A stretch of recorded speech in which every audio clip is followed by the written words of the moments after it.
J-E-L-L-O.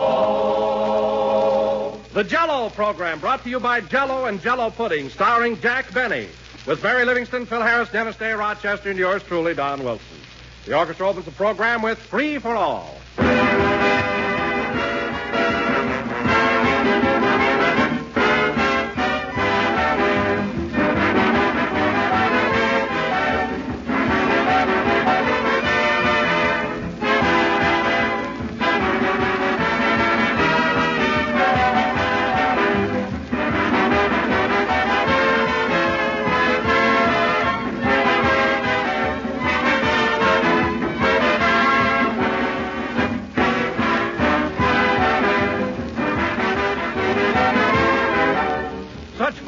Such swell, rich flavor.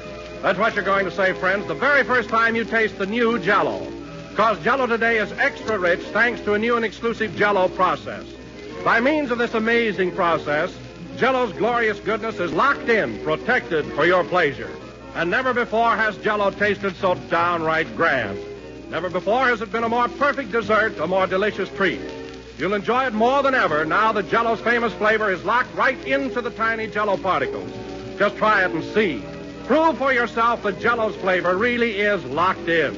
Open a package of Jello. Notice that there's no telltale odor, no sweet, fruity aroma to warn of escaping flavor.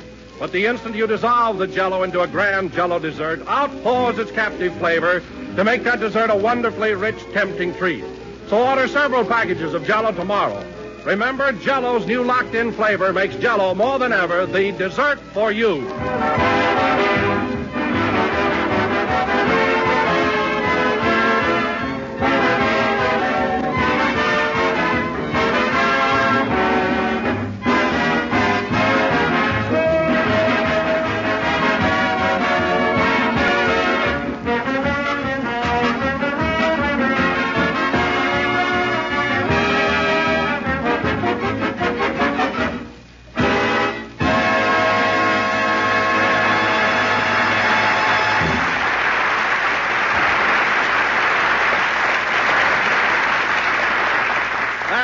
Free for All, played by the orchestra. And now, ladies and gentlemen, as you all know, daylight saving time goes into effect tomorrow, and clocks throughout the country will be moved 1 hour ahead. That's right. So, without further ado, we bring you a man who will have only 11 hours sleep tonight instead of his usual 12, Jack Benny.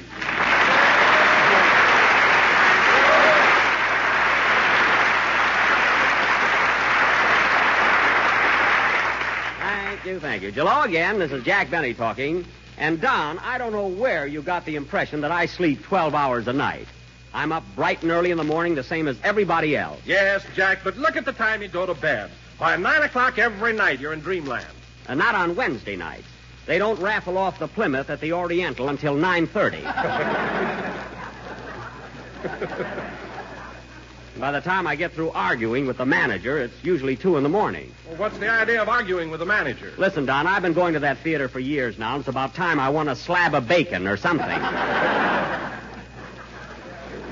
Anything. Huh? You mean as often as you've gone there, you've never won a prize? Well, my number was called on 2 different occasions, but, forget it. No, Jack. No, Jack. What happened? Well, you see, Don, when they call your number, you have to get up to the stage within 60 seconds. Uh-huh. Well, the first time I didn't get there fast enough, and the second time I was disqualified for wearing roller skates.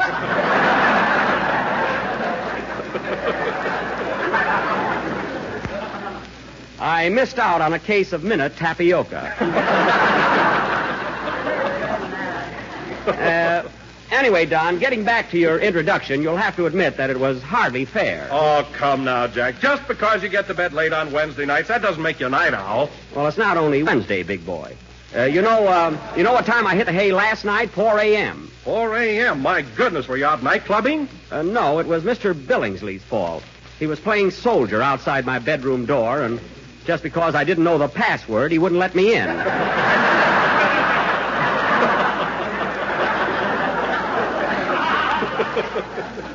I'll know it tonight, believe me. What is the password, Jack? Well, it's not exactly a word, Don. I just have to go a couple of times. Oh, hello, Mary. Hello, Jack. What are you booing about? Oh, it's just a password. Thank heaven. I thought radio had finally smacked you down.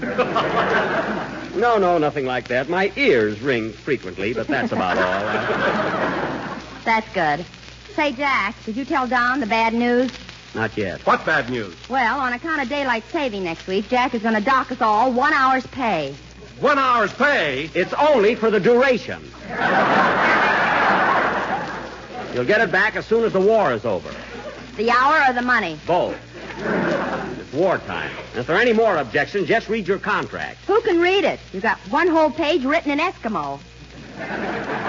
Well? Mine, too. Now, what's the big idea? Because when the contracts were drawn up, my lawyers happened to be Smith, Smythe, Mullen, and Mooseface. Now, drop it. Leave it to Benny to get a lawyer that can spear fish for him, too. Mary, I retain Mooseface by the year. What's he going to do when someone isn't suing me? Just sit around? Be reasonable. Say, Jack, what does that Eskimo clause in our contract mean? I've never had it translated. I have. It says, actor who want raise can put high heels on snowshoes. Well, that's not a literal translation, but that's the gist of it. And I don't want you all reading your contract. If I hear another word about contracts, I'll scream. Virgil, just make with the noise and no dialogue. You're only the sound man here. Well, I get more fan mail than you old tin type. Get away from that microphone. Now beat it. Oh, Jack, stop picking on Virgil. He's very important to our show, and you know it. Important? Yes, in all our plays, he opens doors, rings bells, shoots guns. Oh. And when you're supposed to walk down the street, Virgil walks for you. Virgil walks for me? Well, any sound man can do that. With your flat feet, that's hard, Daddy.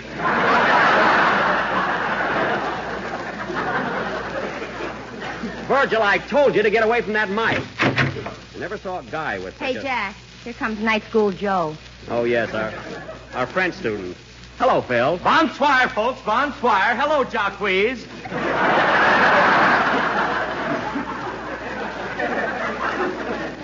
Jacques. And Marie and Dune. Dune? Phil, a dune is a great big pile of sand. But I guess you're right. Anyway, why don't you cut out that French? The stuff you say doesn't even make sense. Well, I learned a new one this week. Get a load of this, Jackson. Ma orchestre travaille dans Dune soupier. What does that mean? My orchestra works in the soup tureen.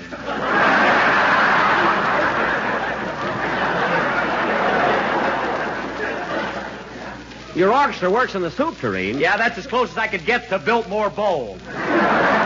Oh, well, Phil, don't you think that before taking up a foreign language, you ought to learn how to speak English? And what's wrong with my English, may I ask? You're kidding, of course.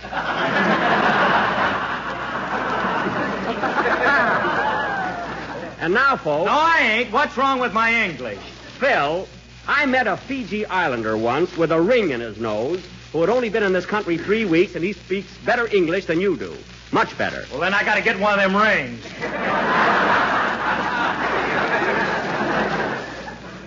It won't help you, believe me. Let him get one. This is an emergency. Mary, if Phil ever puts a ring in his nose, Alice will snap a leash on it, sure as anything. And now, folks, Phil Harris and his 18 dreamboats will entertain us with a band number. Hit it, Phil. Oui, amigo. Phil, amigo is Spanish. You're talking Spanish now. Then I want more money. Oh, play. Play, go ahead. Hold it a minute. Come in. Mr. Benny? Yes? Do you recognize me? No, I don't. Well, that's my fault. I should never have taken that ring out of my nose. Get out of here. He's a Fiji Islander, all right. Look at that bushy head of hair.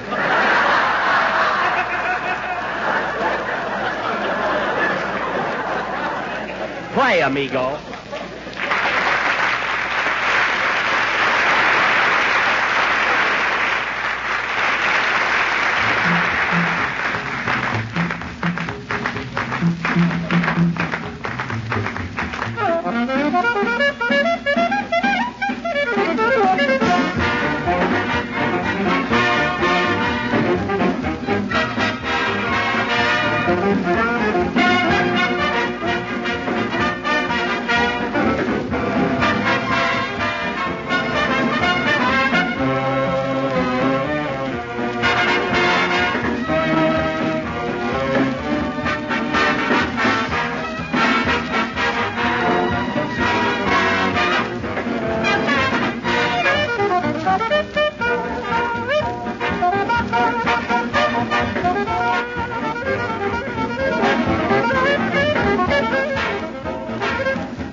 That was a medley of Deep in the Heart of Texas and The Eyes of Texas Are Upon You, played by Phil Harris and his orchestra, who may be heard nightly except Sunday in the soup tureen of the Biltmore Bowl. Say, Phil, that medley was really thrilling. How'd you happen to play it? Well, I got a lot of pals in Texas, and I don't want them to forget me. Oh, yes, you and the boys work down there every summer, don't you? Yeah, last year we did one-night stands in Fort Worth, Dallas, and Galveston, and then we played 3 months in Van Horn. 3 months, eh? Yeah, that's what they gave my guitar player for stealing the cow.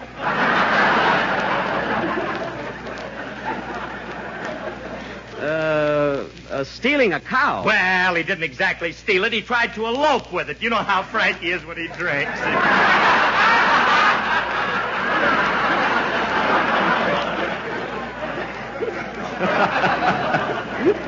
Yeah. He must have eloped with that guitar, too. It's got Gene Autry's name on it. Now, let's see, where are we? Well, it's about time for my play, isn't it, Jack? Oh, yes, your play. And now, folks, Mr. Don Wilson, that eminent American author, has written another of his famous one-act plays. Take it, Doon Wilson. Ladies and gentlemen, the scene is the honeymoon cottage of a young couple who have just been married. The bride, played by Mary Livingston, Mary. is awaiting the arrival of her husband, for whom she has just prepared her first dinner. We take you now to the home of Mr. and Mrs. Typical American.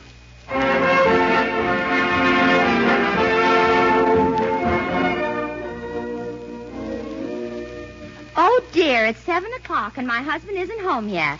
Ah, here he comes now. Hello, sweetheart. Hello. Did you have a busy day at the office, Typical?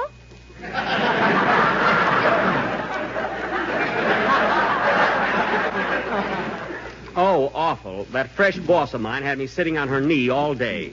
I'm a secretary, folks. Well, look what's on the table. Are you working a jigsaw puzzle, darling? No, that's your dinner. Yipe! So you surprised me, eh, darling? Yes. Sit down, Tippy.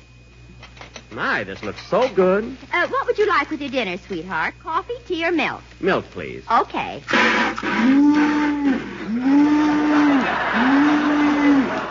Virgil, the cow is milked already.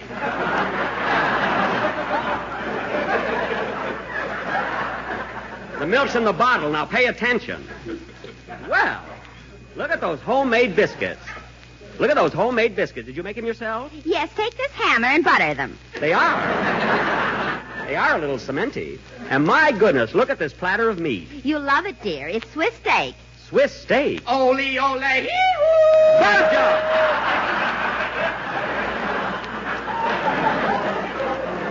Virgil, what's the matter with you? You're spoiling the illusion. Now sit down and take that alpine hat off your head. The cheese, too? Yes. The whole darn outfit. Now let us alone so we can eat. 30 minutes later. Calling all cars, go to the home of Typical American. He has a beautiful wife and acute indigestion.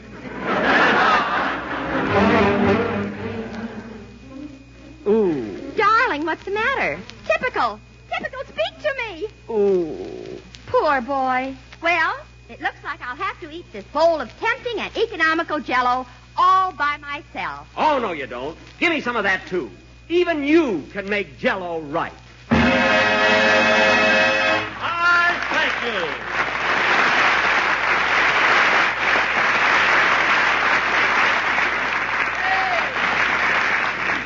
Don, that was really marvelous. How did you ever think of such a clever commercial? Well, I was sleeping on my back last night and I dreamt it. Well, tummy down tonight, please.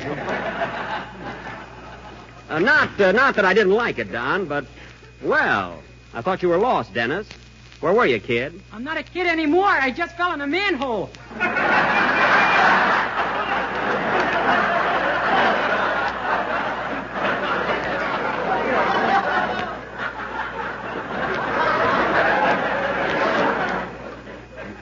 Oh, fine. He fell in a manhole. That makes him a man. I suppose if you fell in a gopher hole, you'd be a gopher. Yeah. Jack fell in a rat hole once. Oh, quiet.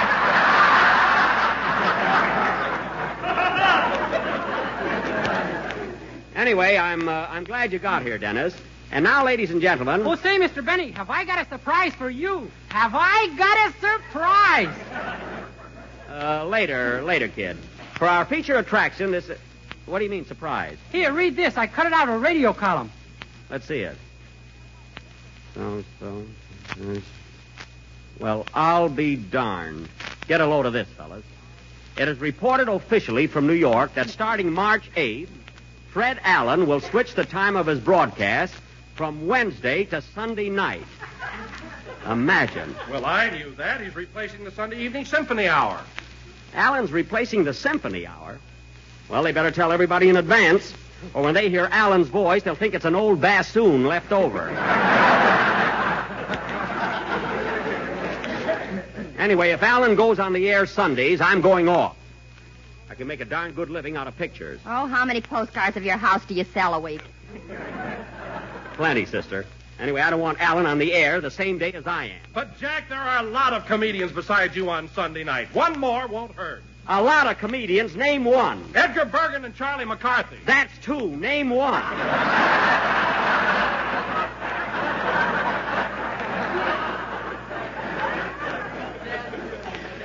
Now, I dare you. Oh, Jack, you know very well that Edgar Bergen plays both parts. McCarthy is a dummy. Oh, so you're falling for that stuff, too, eh? I happen to know that Charlie McCarthy is just as much flesh and blood as I am. On flesh, I won't argue. No argument on blood, either. I got plenty in my veins. Mr. Benny is right. I gave him a transfusion yesterday. You didn't give me anything. I paid you $5 a gallon.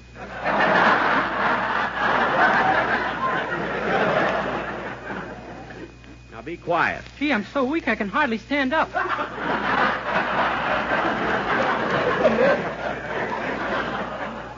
Well, it's your own fault. You didn't say when.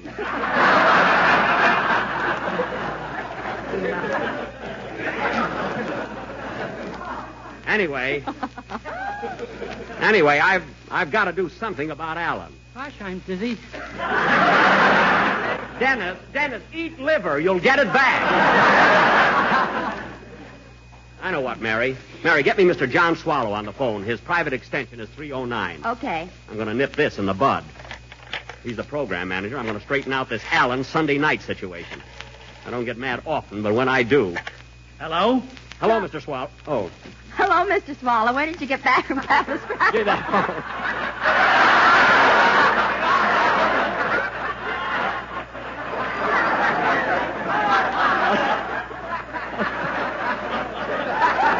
Give me that phone.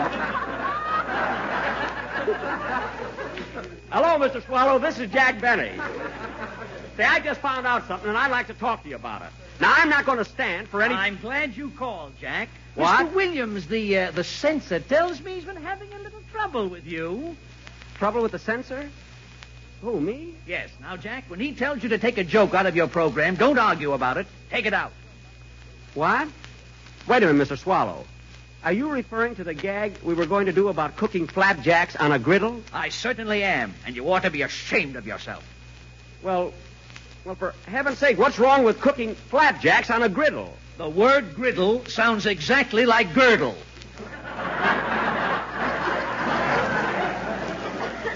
Sounds exactly... Mr. Swallow, I defy you, Mr. Williams, or Oscar of the Waldorf, to cook flapjacks on a girdle. It can't be done. That's not the point. The line is still double entendre. And don't pull that Phil Harris stuff. I like that griddle gag very much. Well, it's definitely out. All right. Goodbye. Goodbye. Harmless little gag about hotcakes, and I can't even do it. Well, come on, Dennis, sing your song. Well, what'd you do about Fred Allen? Who? Oh, my goodness, I forgot all about him. I'll take it up later. Well, come on, Dennis, let's have a song. Okay. Get so burned up lately, I must be getting high blood pressure. With my blood yet. Oh, quiet, sing. There must be some way of fixing that Sunday night thing.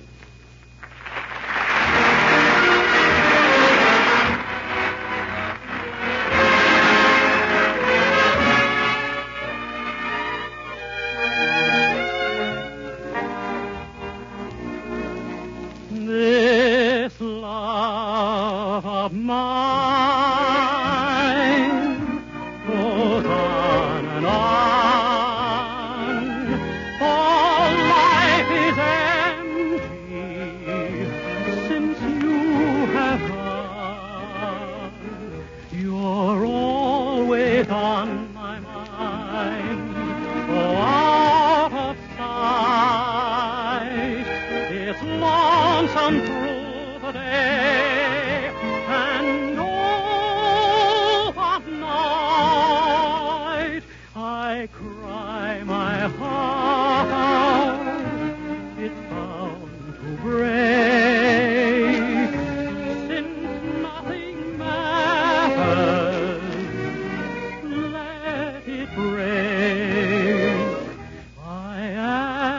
sun and the moon, the stars that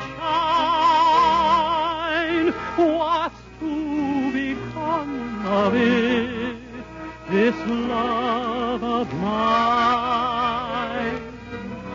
I cry my heart, it's bound to break, since nothing matters,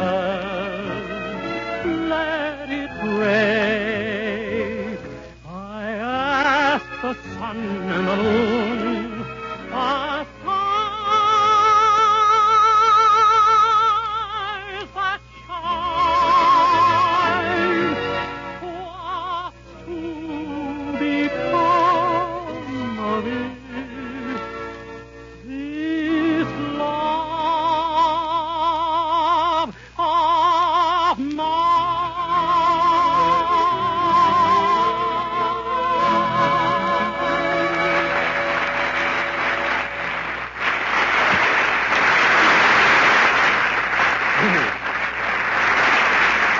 That was This Love of Mine, sung by Dennis Day. And very good, Dennis. Sure, and it was wonderful, begorra. And now, ladies and gentlemen... Well, Dennis, your blood is working on him. Yes, it is at that. Gee, I wish I wasn't such a tightwad. We'd all get a raise. Hooray, I've got an alibi. And now, folks... Hey, Jack, what are you going to do about the Fred Allen situation? Yeah, you gonna let that guy get away with it?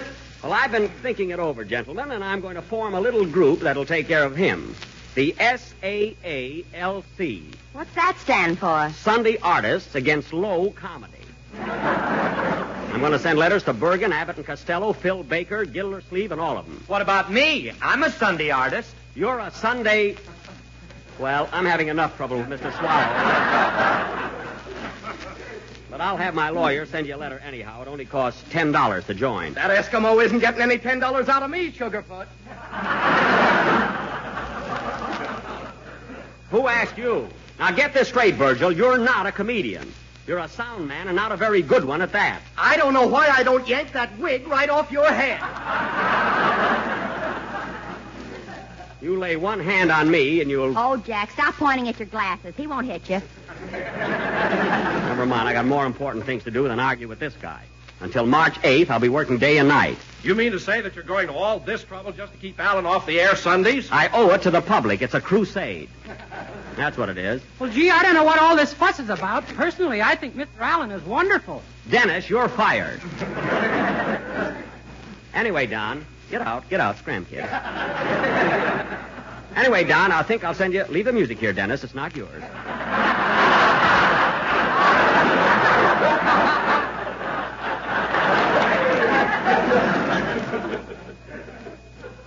Anyway, Don, get back in the manhole cover. I think I'll send you an application blank too. And then if we all stick together, I'll take it. Hello? Hello, Mr. Benny. This is Rochester. What do you want? Boss, I always thought that boarder of ours was cuckoo, and now I know it. Mr. Billingsley, what's the trouble now? He's playing soldier again. This morning, he locked me in my room for 3 hours. Well, why didn't you give him the password? It's... That was yesterday. Today is...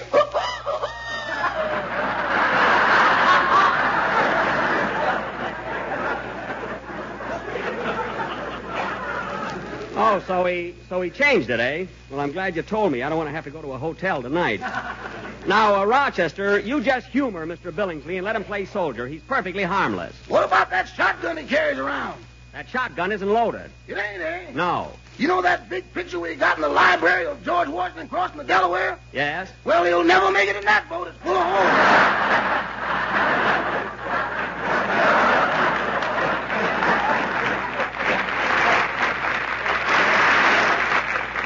Oh, my goodness. Well, I'll tell you one thing, Rochester. He's going to pay for that painting. He paid for it already. Good. You ought to see his new $5 bills. He's got my picture on them. Oh, for heaven's sake. And you know what else, boss? What? You're Secretary of the Treasury. Oh, well, he's just having fun. He prints them on Kleenex. He can't be a counterfeiter. Well, Rochester, I'll be home pretty soon, so don't worry. Goodbye. Goodbye. Oh, say, Rochester, where's Mr. Billingsley now? He's out in the garage squeezing orange juice. squeeze an orange juice in the garage. Yeah, he nails an orange on the wall and then backs the Maxwell into it.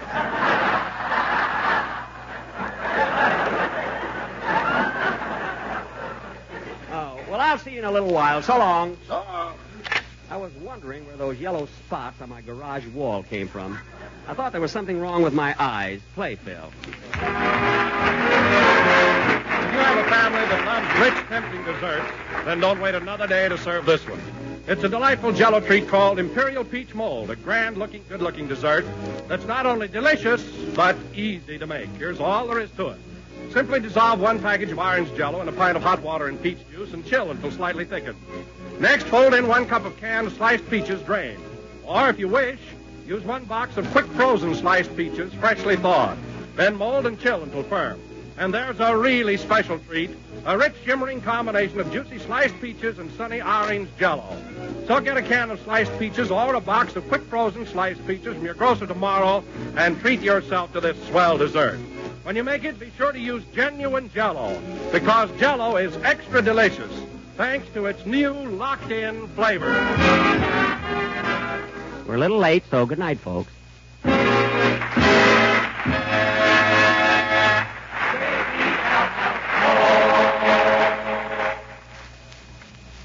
Remember this name, folks. Jello Butterscotch Pudding. It's the name of one of America's most popular desserts. The name of a grand pudding that's sure to become one of your special favorites.